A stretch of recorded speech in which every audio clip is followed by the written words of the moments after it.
There have been several ports of Wii U games to the Nintendo Switch.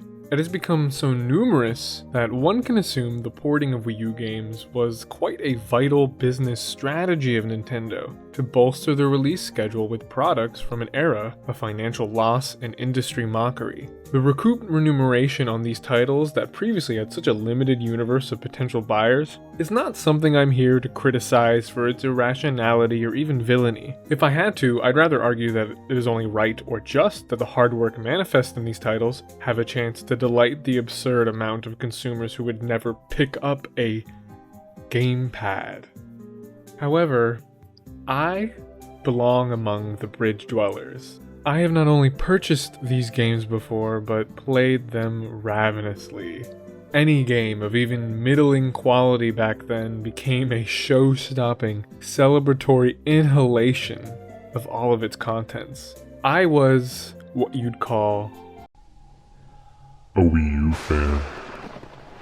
And the best of this software has made their way to the Switch already, and admittedly are almost exclusively objectively better for it. The portability and gameplay experience on this much superior piece of hardware is something I don't want to discount. For many of my peers, my fellow bridge dwellers, a game's mere existence on this platform alone is reason enough to quote-unquote double dip. For the sake of catharsis, though, I'd like to take a closer look at the specific ways in which Nintendo has attempted to various levels of success, improving, updating, or making new these ostensibly old games. And to make this exercise even more absurd, I will then rate their effectiveness at this endeavor out of 10. I'm weird. I like numbers.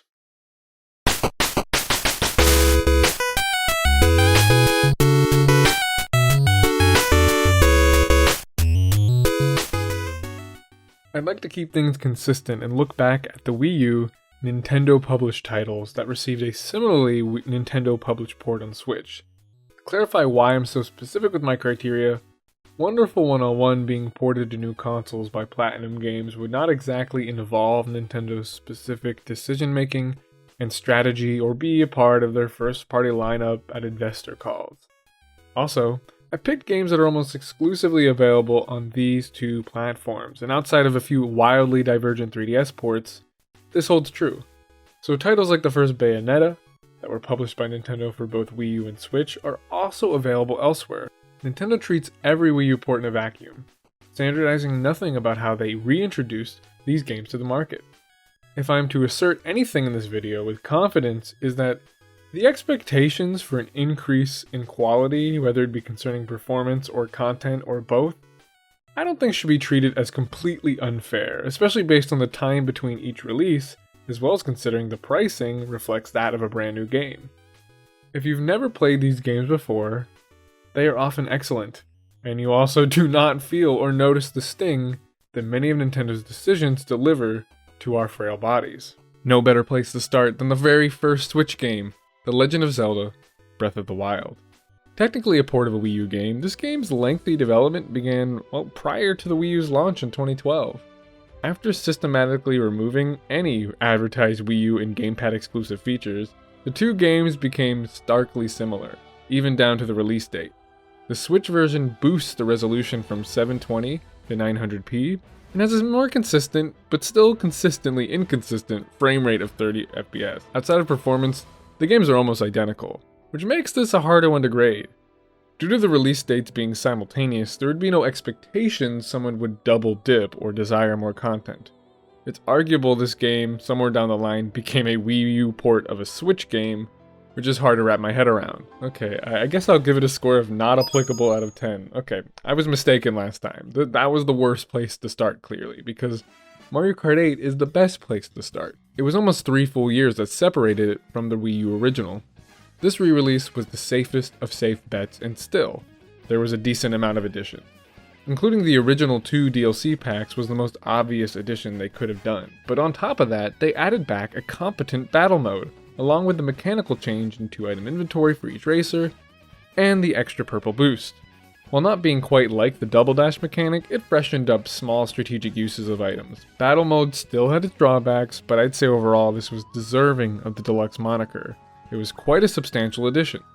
Especially considering the barren state of the Switch library at the time, I can't knock this port too much.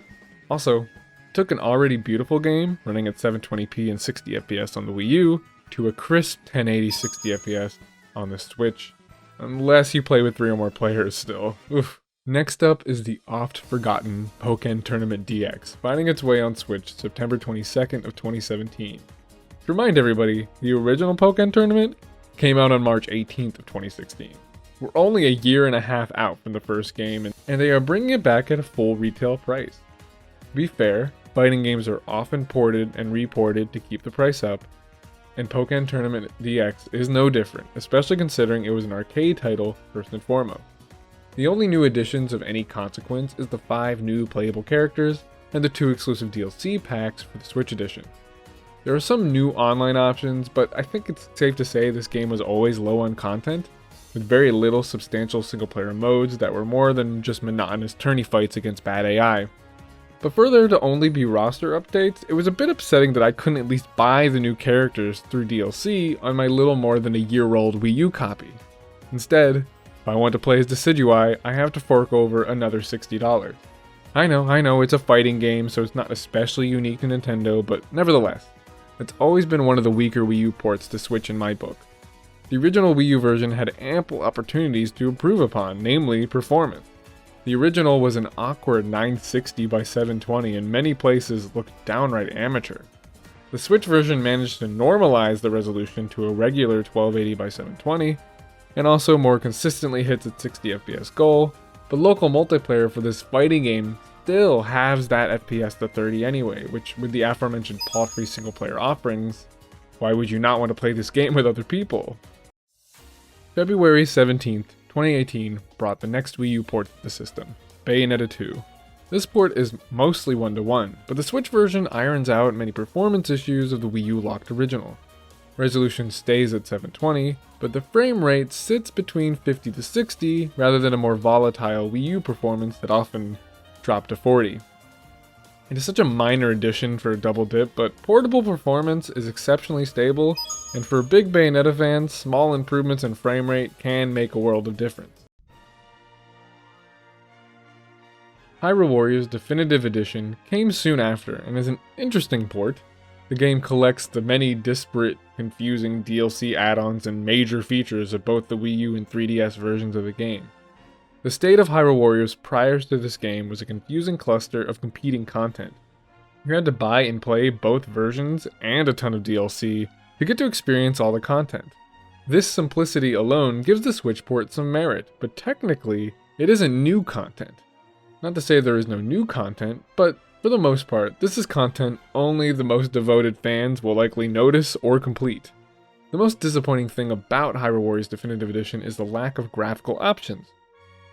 The game has a 1080p resolution, an improvement over the original, and a frame rate capped at 60 rather than 30, also an improvement, right? And to be fair, this game is a clear improvement over the often ugly Wii U version, but the game majorly struggles to reach 60fps and rarely succeeds.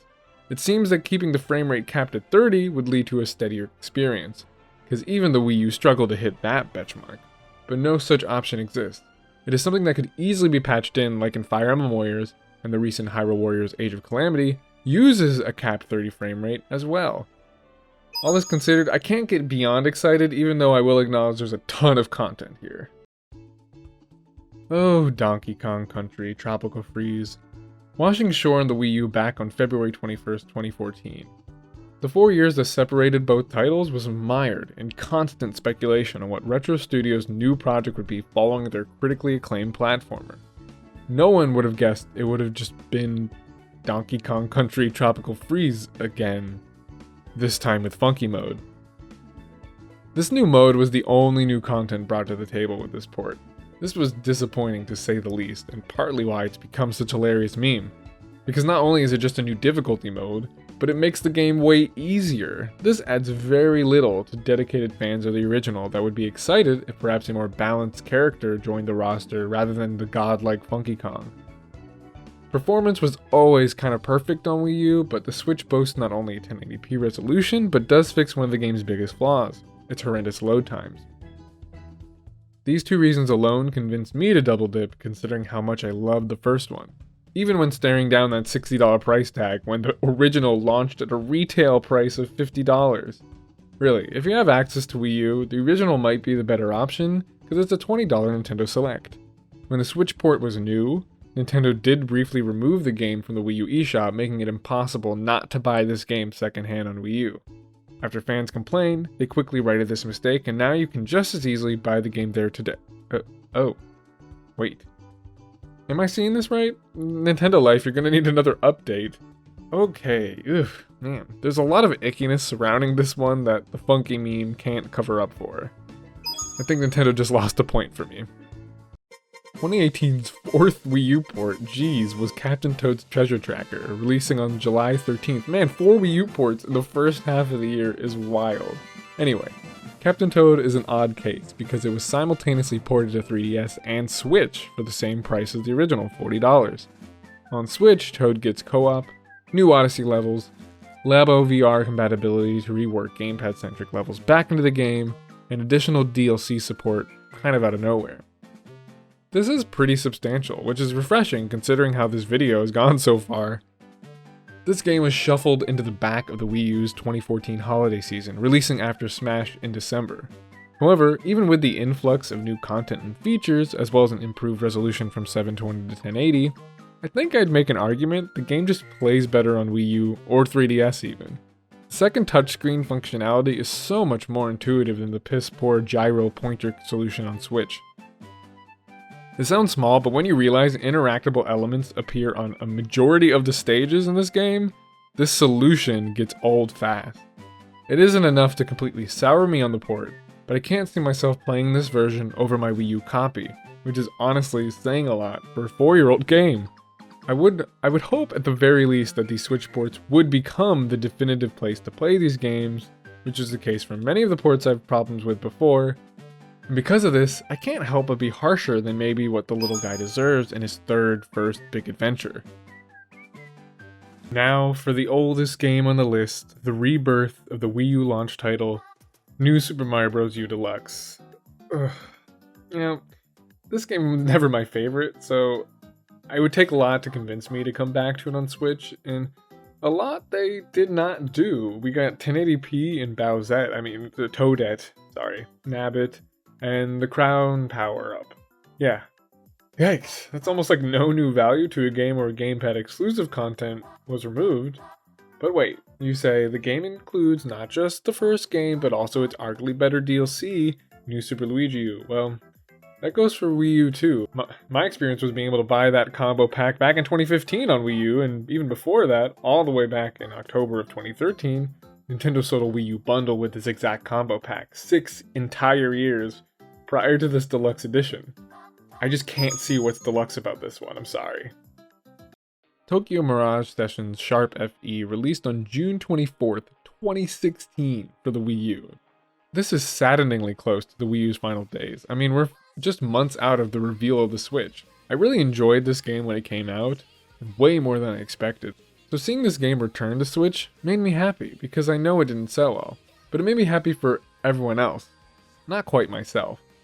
Atlas did not improve the resolution or frame rate for this port, which is pretty disappointing, especially the resolution, as this game could get quite blurry at times. However, what was massively improved is load time. Similar to Tropical Freeze, Tokyo Mirage Sessions suffered mightily from abysmal Wii U load times. The original DLC came back, well, there was also new content added, like a new song, dungeon, EX storylines, costumes, and new summonable characters during combat sessions. Nothing major. Most of these things are minor additions. I won't even get into how they only released Encore globally, using the North American version of the game. There are plenty of people more upset about that than I that can get into the bones of that decision. Still, I'll miss the gamepad specific features more than I'd enjoy the minor additions to justify the second $60. It's still a really hard sell for me. Our most recent brethren to make it out of Wii U dumb is the fantastic Pikmin 3. This is the only game in the group, I think, that is hindered a bit by the Wii U gamepad gimmicks. The game did give you a wealth of options for control, but no matter what you chose, the gamepad was still required to be accessible for map functionality. While pointer control with Wiimote is still king, being chained to the gamepad was really frustrating. Now, gyro pointer controls are also pretty frustrating, but there are enough quality of life enhancements with the controls that easily outweigh the negatives here. Good start, Nintendo. Unfortunately, the game receives no improvement over resolution or performance, which seems like a trade-off for the newly included campaign co-op. It's unfortunate because this game would glow up even with the smallest of resolution bumps. But unlike your Pokkens or your TMSs, this game is already beautiful to look at. Also added was new content in the form of a prologue and epilogue starring the series' old cast of kooks. These missions are pretty simple, using a lot of reused assets, but hey, it's still new and I respect that. All the DLC of the original is packed in, and perhaps my favorite little addition is the return of the Piclopedia. It was a shame that this was left out of the original, but now that it's back, I can gleefully read all that cheeky flavor text for every creature from each of the 5 captains. Another complaint about the original is its lack of difficulty, because you are seriously never at risk for running out of juice.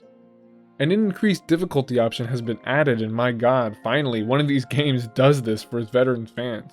It's still not that hard, but honestly, outside of the Switch's gyro limitations and the lack of any graphical enhancements, this port does almost all the little things right when it comes to Wii U heads. The Wii U version today is a $20 Nintendo Select, so keep that in mind because it's pretty cheap there too if you have that option. I know there isn't a ton of new content, but I was never expecting the farm here in this video. A lot of little things can add up quickly, especially for a game as good as Pikmin 3. Wait, Nintendo tried to remove this one from the Wii U eShop too, but people complained and they brought it back? Keep an eye on this one, boys. We never know when they might strike again. Super Mario 3D World plus Bowser's Fury just released, and I gotta say, I'm pretty impressed. The main game received really minor additions, like a boosted run speed and the return of the gyro controls, replacing that gamepad touchscreen functionality like in Captain Toad. I don't love that. These both take time to get used to, but the main campaign is not what makes this a port to celebrate. Bowser's Fury is a brand new game in itself. I adored my time with it, a really graceful expansion of 3D World's engine transplanted beautifully in a more open 3-dimensional sandbox. Outside of near requiring the Bowser amiibo to instantly spawn the big guy to speed up some collectible hunting, I can't find much to complain about here. I quickly devoured Bowser's Fury's campaign, completing it with an ear-to-ear grin throughout its short runtime. I'll stop myself short here before this becomes just a complete review, but for the main game to feel secondary to the newly developed content for its Switch port is quite an achievement. I mean, Bowser's Fury are arguably better than a lot of the games on this list already. I think this will earn the coveted Wii U Switch port 10 out of 10. And I think that's a great way to end it off. No more Switch ports, Nintendo. You did the best one. Just more Bowser's Fury, please. And that's all. Thanks for watching. If there were going to be more Switch ports from the Wii U, I imagine there are a few out there that you still think are quite necessary. So let me know if you have any ideas. What would make them worth it to you to actually re-buy or double dip if you're one of those, one of the fellow bridge dwellers? Outside of that, I guess you can subscribe and, keep tabs on when more based Wii U content comes out on Turnstile. I'm sorry.